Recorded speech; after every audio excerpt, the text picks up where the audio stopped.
Well, I've been kind of absent. Five Nights at Freddy's 2 has been getting a ton of really well-made remakes. Rewritten 87 got a massive overhaul, and yeah, that's kind of it. We really need more FNAF 2 remakes. But then again, maybe we don't, because FNAF 2 Reimagined may be the best FNAF 2 remake ever created. It's got all of FNAF 2's great things and fixes almost all of its flaws. And sure, maybe Rewritten 87 or open source are a better remaster, but frankly, I don't care. I had a blast playing this game and I really wanted to make a video on it. So everyone, give it up for FNAF 2 Reimagined. The animatronic characters here do get a bit quirky at night.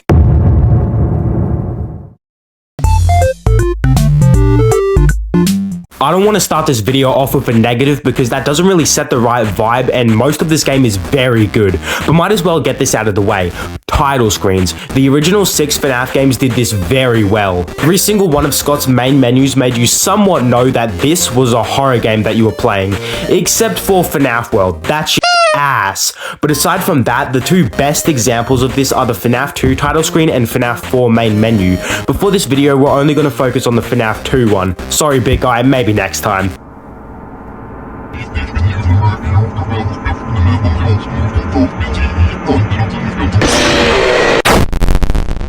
What was I saying? Oh yeah, the point of me explaining all about why the original FNAF 2 is such a good title screen is because I really think FNAF 2 Reimagined is kind of bad and could have been improved. Barely though, so I'm gonna speed through this fairly quickly. The menu screen is beautiful to look at, don't get me wrong. I really love how clicking different options moves you around the parts and service room, but I feel like Kango made it way too bright, which made it a little less scary. For anyone wondering, Kango is the developer. If he had just put the darkness a lot lower, added a flickering light, it would have been so much cooler. It feels like I'm nitpicking a little bit, but I'm treating this video as the definitive FNAF 2 Reimagined breakdown, so I'm gonna try and cover everything. Anyway, damn, when I said make it dark, I didn't mean this dark. Let me find the light switch.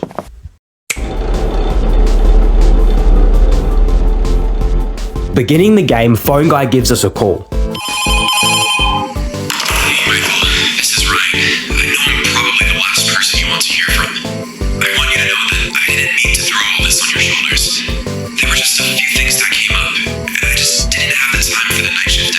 Phone Guy addresses us by our name, which tells us that we've met before, probably on the day shift, which is what Phone Guy works. You'll notice a lot that the developer made Phone Guy a lot more like your buddy. I personally really like this. The original FNAF 2's Phone Guy, and not just FNAF 2 actually, but all of the FNAF games' Phone Guys, have felt very fake, like it's only for business type of deal. But the remake's Phone Guy just feels like your bro, if you know what I mean. After briefing you on everything gameplay-wise, which I'll cover later, he says some very suspicious things. Can't tell you how many times it saved my job. Alright, I think that's everything for today. I'm not gonna call you again, you know, with the boss breathing over my shoulder. This is a nice touch to kind of hint that something shady is going on in the pizzeria. Of course, we already know that, but still, FNAF 1 did this multiple times. They used to be allowed to walk around during the day too, but then there was the bite of 87. Yeah, it's amazing that the human body can live without the frontal lobe, you know? Now, concerning your safety, the only real risk to you as a night watchman here, if any, is the fact that these characters, if they happen to see you after hours, probably won't recognize you as a person.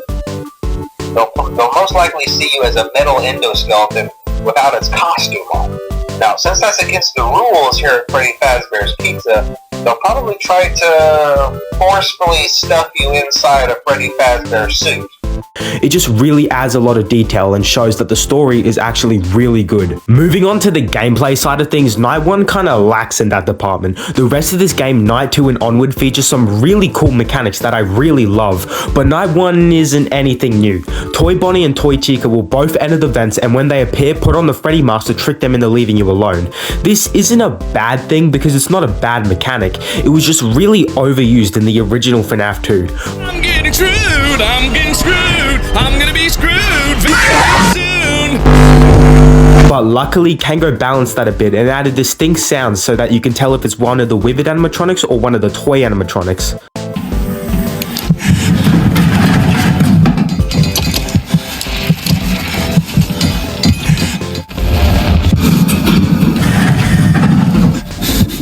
Why you will need to know which type of animatronic it is, I'll talk about that later. So, yeah, wait.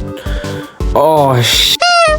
I almost forgot about Toy Freddy, and how could I when he takes up the entire screen? Toy Freddy is actually removed in this game. I really wish I knew why, but honestly it was probably because the file was way too low. Honestly, it was because the game's difficulty would be way too high. It's already hard enough, and I'm not about to blow up the whole earth after attempting the max 20 mode. In my opinion, Night 1 is a really solid night, though it's basically just Night 1 from the original game with improvements here and there and a fresh coat of paint. It doesn't really need to be anything more. It's basically just a tutorial.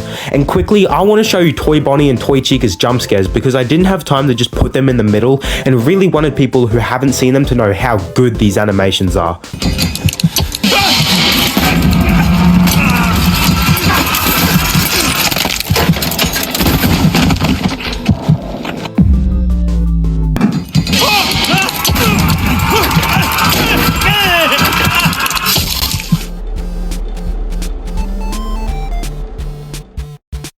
Night 2 begins with Phone Guy immediately going back on what he said in the previous night. I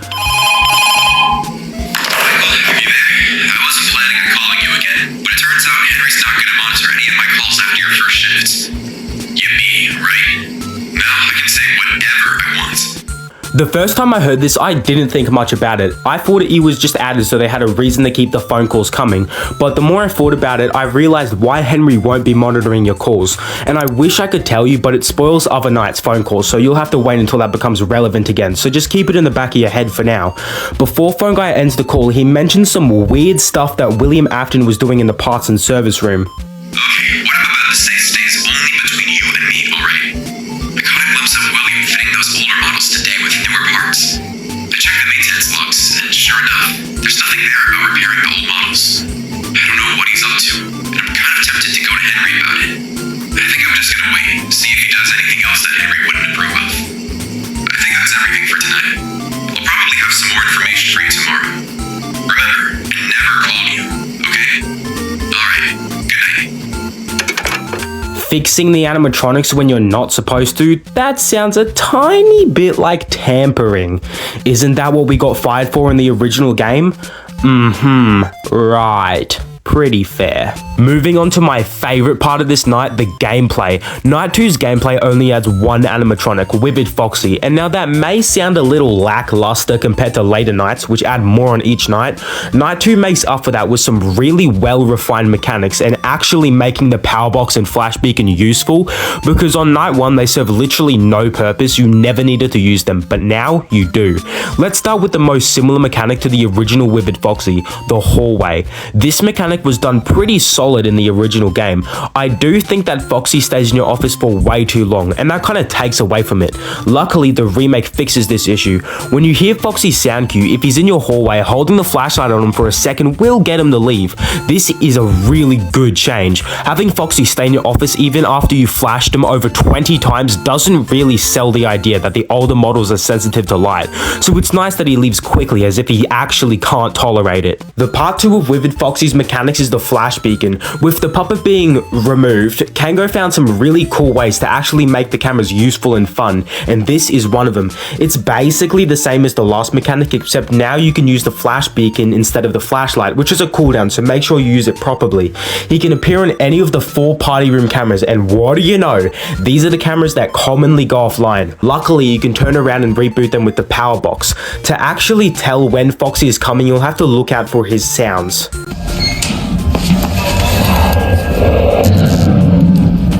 Now, before I move on to Night 3, I want to mention this really cool Easter egg I found while just randomly playing throughout the game. Normally, if you die to Withered Foxy, he'll just scream and lunge at you, but there's a chance for him to scream Night Guard, which for many will be really nostalgic. Night Guard! For any of you who don't know, this voice line was from an old FNAF 2 joke about Withered Foxy arguing that you are the Night Guard, even though the animatronics just see you as Freddy because of the mask. Where? Night Guard! I'm gonna kick your ass!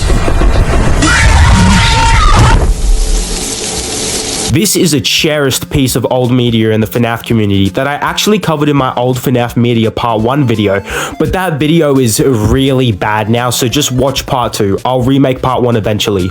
Night 2 was honestly a really solid night with some really solid jump scares too. Just look at this.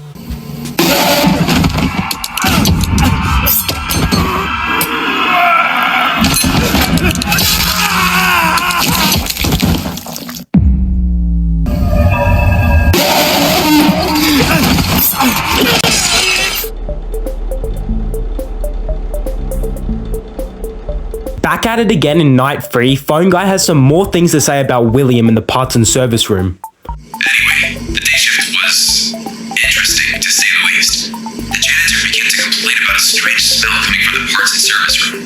The room was locked up tight, but the smell was coming through the sill at the door. Smelled like mold? I don't know. Maybe a rat or something died there. I tried to find William so I could ask, but he was nowhere to be found. The parts and service room being locked with some weird odor coming out of it, that sounds an awful lot like something very familiar. Well, I don't know. And, I've got some news about Henry. It turns out his daughter went missing a couple of days ago. They filed a missing persons report and everything, but still no leads. Just wanted to let you know that's why he hasn't been coming in. God, I hope she's alright. Anyway, I'll let you get back to it. Keep safe, Michael. And, if you need anything, I'm just a call away. Good night. This must have been why Henry isn't too active with us and not monitoring our calls with Phone Guy. Things are really starting to reach its climax with this phone call. It's probably one of, if not my favorites. I love just how, honestly, I love all of these phone calls. I love the twist Kango put on them. Mangle is the first animatronic added on this night, and I love her addition. It's really cool how Kango animated her moving around the pizzeria. It actually looks how you would expect Mangle to move. Terrifying. For mechanics though, all you need to do is put on the Freddy mask, which I kinda wish she did something more interesting and new like the rest of the animatronics, but this is fine. I do think if this was changed though, and she had a separate way to deal with her, the game would get way too chaotic, which is probably bad, but it might be good. I don't know. There is no audio cue for you to know that Mangle is coming. There is one, but it's not unique to Mangle. But she doesn't really need one because she makes it well known that she's there taking up the whole hallway. Sort of short with Mangle, but that's because I didn't have anything new to say about her. Her mechanics are the same as Toy Bonnie and Toy Chica's. Luckily, Withered Freddy is different. Withered Freddy will make his way to your office, going through a set path until he makes it there. To stop him, you will have to flash him with the flash beacon to set him back a camera. For example, if he's on this one, flashing him will set him back to this one. I found that keeping him on the main dining camera is the best spot to have him. It gives you the most leeway. I really love how Withered Freddy is actually sensitive to light. In the old game, the Withered animatronics were stated to be sensitive to light, but in that game, Foxy was the only one you have to use the light on to keep him away, so it's nice to see the remake find creative ways to use the light to get rid of the Withereds. Another thing about Withered Freddy is that he doesn't actually kill you if you fail to stop him in time. He'll just become immune to your camera's flash beacon after he gets past the hallway. When he makes it to your office, he'll jump scare you and your power will go out for a while. This isn't a problem because you can still use your flashlight, just it becomes a problem when Foxy becomes active. This is really cool for someone's first time. They'll be really confused after they don't die, and this jump scare is sick as.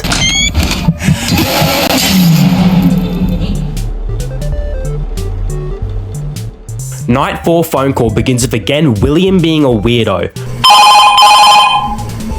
Michael, listen up. William finally showed his face, but he locked himself in that damn parts and service room again. The smell has gotten way worse, like something's rotten in there. I caught William after closing to ask him what he was doing, but he just told me to focus on my own duties and keep my nose out of his business. I don't even know what to think.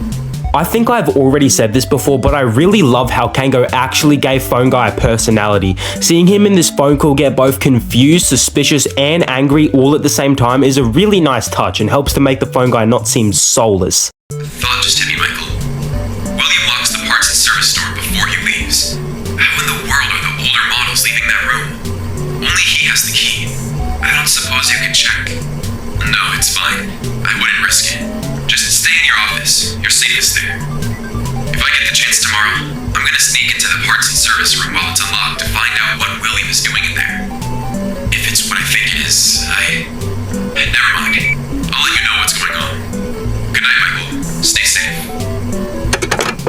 This part is very interesting as it shows that Phone Guy is getting ready to do something about William's weird parts and service room activities. Night 4 adds both Withered Bonnie and Withered Chica, but they work exactly the same. There's literally no difference, so don't worry. If you've mastered the previous nights, you'll be fine with this. If one of them is charging towards you to try and kill you, they'll make this sound. Now, in the original FNAF 2, to deal with Withered Bonnie and Chica, it would work like every other animatronic. You'd have to put on your Freddy head. Now, I know I've already said this, but that's really boring and repetitive. It gets stale fast. So to fix this, the dev made the solution your flashlight. When they peek their head through the vent, shining your flashlight on them will make them leave. But to add more challenge, Withered Bonnie and Chica will rush around your office trying to avoid the light. Keeping it on them will get them to leave. Failure to do this promotes, well, obviously death. I don't know what you expected. But honestly, sometimes dying ain't even that bad, as these jump scares are probably the best in the game, right behind Withered Foxy. First, look at Withered Bonnie's.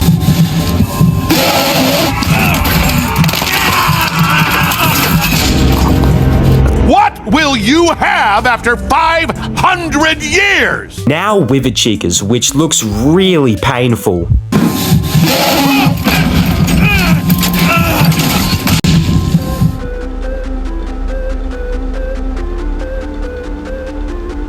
Night 5's phone call begins with Phone Guy explaining to us how he got fired. Damn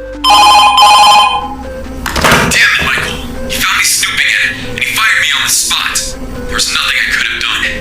I couldn't see much in the room. All the lights were broken. The smell, it was horrible. I'm sorry, Michael, but I need you to check. Finish your shift. I'll stop moving at 6 a.m., I'm sure of it. I know he's hiding something in there. I just know it. God, it was so close. Look, Michael, I don't care if I'm out of a job now. This is bigger than that. There's something going on in that parts and service room, and given what happened back at the old diner, I think I know what it is. You're the only one left who could get in there without raising suspicion. Please, just finish your shift and take a look for me. If it's what I think it is, you might want to call the police. I owe you big time, man. Phone Guy sounds genuinely pissed off right now, and honestly, I'm really excited to see what happens after the end of this night. Moving on to gameplay. Wait, I forgot, Night 5 doesn't add anything new. It's just a harder version of Night 4, so there's nothing for us to talk about here, and we can skip right to the ending. Right before our shift ends, Phone Guy gives us a call, and he sounds really frantic.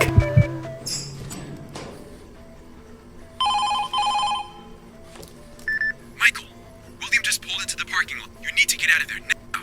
Don't even bother with the parts and service room anymore. Just get the hell out. He knows you're in the middle of your shift. There's no other reason he would be there than to... Just get out. I'm waiting outside in my car right now. It's hidden in the foliage. I called the police, but they won't be here for a while. This place is in the middle of nowhere. Wait. He's messing with something on the side of the building. Hold on.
Golden Freddy begins talking to us and we begin asking her questions. Basically, Golden Freddy turns out to be Charlotte Emily, which for people who don't know is Henry's daughter who went missing around night 2 at the start of the game. And, I've got some news about Henry.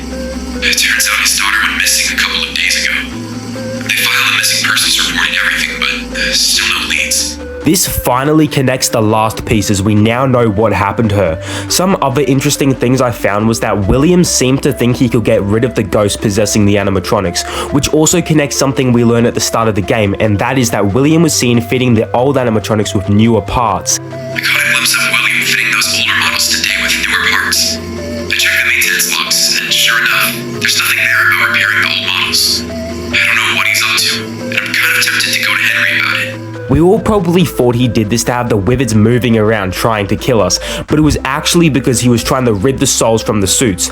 As for the odor, I mean, come on, people died. I wonder what the odor was. After speaking with Golden Freddy, she explains that William is waiting for us outside the parts and service room, like a coward, but not to worry because the others will get him first. She also tells us to burn the pizzeria down, so leaving the parts and service room and for some reason cutting the William death, probably because it was really gruesome.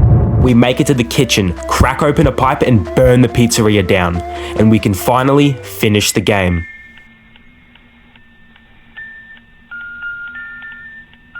Wait, what's that sound?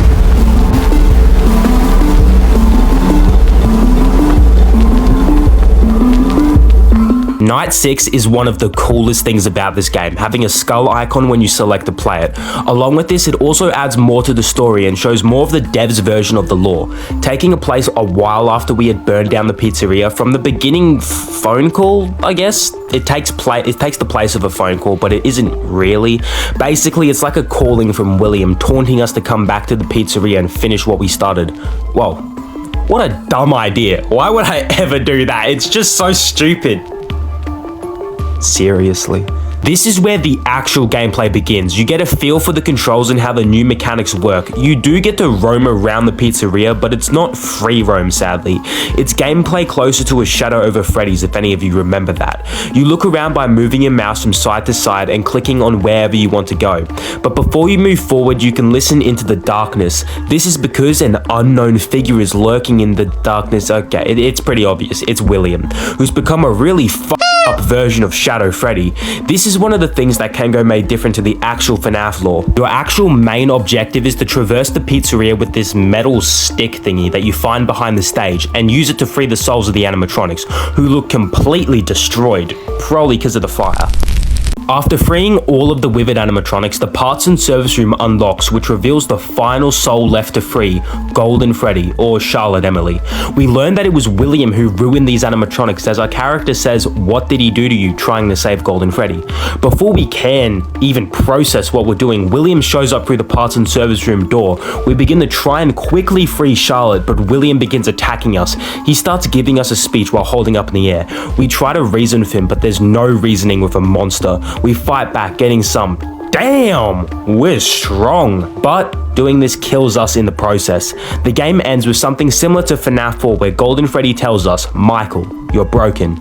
You saved us, let me save you." And in the classic line, "I will put you back together."